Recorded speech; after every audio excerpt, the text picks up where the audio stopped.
As figuras de palavras são recursos utilizados para produzir maior expressividade à comunicação.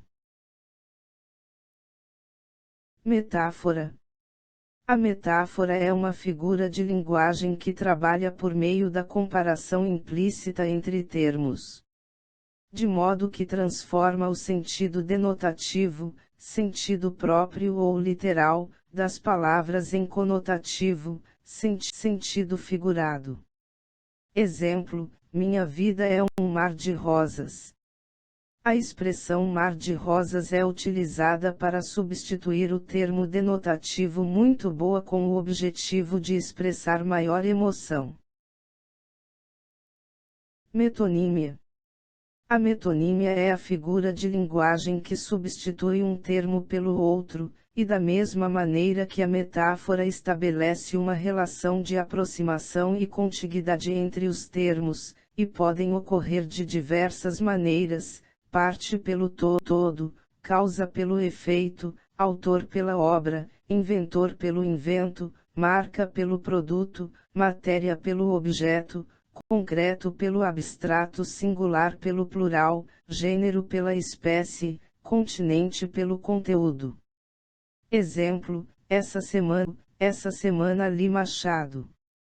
Autor pela obra, afinal a pessoa leu as obras de Machado de Assis. Comparação. A comparação de ideias, contudo, diferente da metáfora, em que ocorre uma comparação implícita.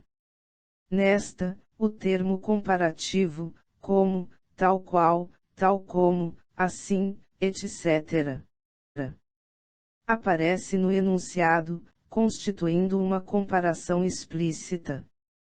Exemplo: esperto como uma raposa. A raposa é conhecida pela sua característica de animal traiçoeiro. Catacrese. A catacrese é um tipo de metáfora desgastada. Em virtude de os termos serem utilizados com frequência, deixamos de perceber que eles têm sentido figurado. Exemplo: a asa da xícara está quebrada. Semelhança da forma do pedaço da xícara com uma asa. Sinestesia. A sinestesia é a associação de sensações por órgãos de sentidos diferentes. Exemplo: amargo som da sua voz. Note que o termo amargo está associado ao paladar, enquanto o som à audição. Antonomásia ou perífrase. A antonomásia ou perífrase é a substituição de uma ou mais palavras por outra que a identifique. Exemplo: a cidade da Garoa é o centro financeiro do país. Nesse caso, substitui o nome da cidade São Paulo por uma característica marcante, a garoa, ou a chuva fina. Figuras de pensamento. Utilizadas para produzir maior expressividade à comunicação, as figuras de pensamento trabalham com a combinação de ideias, pensamentos. Gradação ou clímax. Na gradação, os termos da frase são fruto de hierarquia, ordem crescente ou decrescente. Exemplo: as pessoas chegaram à festa, sentaram, comeram e dançarão. Neste caso, a gradação vai ao encontro com o clímax, ou seja, o encadeamento dos verbos se faz na ordem crescente, e por isso trata-se de uma gradação crescente: chegaram, sentaram, comeram e dançarão. Por outro lado, se a gradação é decrescente, é denominada de anticlímax, por exemplo: estava longe, hoje perto, agora aqui.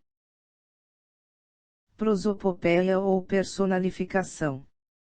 Consiste na atribuição de ações, sentimentos ou qualidades humanas a objetos, seres irracionais ou outras coisas inanimadas, por exemplo: o vento suspirou essa manhã.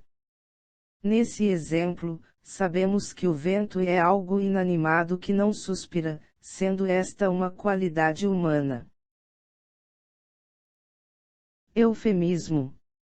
Atenua o sentido das palavras, suavizando as expressões do discurso, por exemplo. Ele foi para o céu. Neste exemplo, a expressão utilizada para a céu, ameniza o discurso real, ele morreu, ele morreu. Hipérbole. A hipérbole é uma figura de linguagem baseada no exagero intencional do locutor, isto é, expressa uma ideia de forma exagerada, por exemplo. Liguei para ele milhões de vezes essa tarde. Sabemos que a pessoa tinha o intuito de enfatizar que ligou muitas vezes, entretanto, não chegou a 1 milhão, num pequeno espaço de tempo, ou seja, durante uma tarde. Litote. Assemelhar-se ao eufemismo, uma vez que atenua a ideia do enunciado mediante a negação do contrário. Sendo, portanto, a figura de linguagem que se opõe à hipérbole, por exemplo. Aquela bolsa não é cara. Pela expressão destacada, podemos concluir que o locutor enfatizou que a bolsa é barata, ou seja, a negação do contrário, não é cara. Antítese. Corresponde à aproximação de palavras contrárias, que têm sentidos opostos, por exemplo. O ódio e a amor andam de mãos dadas. Neste caso, o termo ódio está utilizado ao lado de seu termo ou o termo oposto na frase, amor. Paradoxo ou oxímoro. Diferente da antítese, que opõe palavras, o paradoxo corresponde ao uso de ideias contrárias, aparentemente absurdas, por exemplo. Esse amor me mata e dá vida.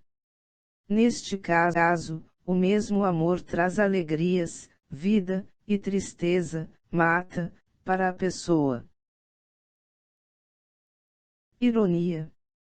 Produz um efeito contrário com intenção sarcástica, maliciosa ou de crítica, uma vez que as palavras são utilizadas em sentido diverso ou oposto, por exemplo. Ele é um santinho mesmo.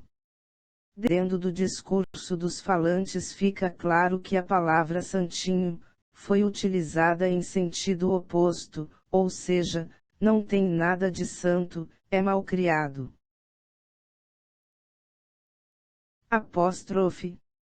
Caracterizam as expressões de chamamento ou apelo, função que se assemelha ao vocativo, por exemplo. Ó Deus! Ó céus! Por que não me ligou? O chamamento utilizado antes, enfatiza a indignação do locutor com a falta do telefonema.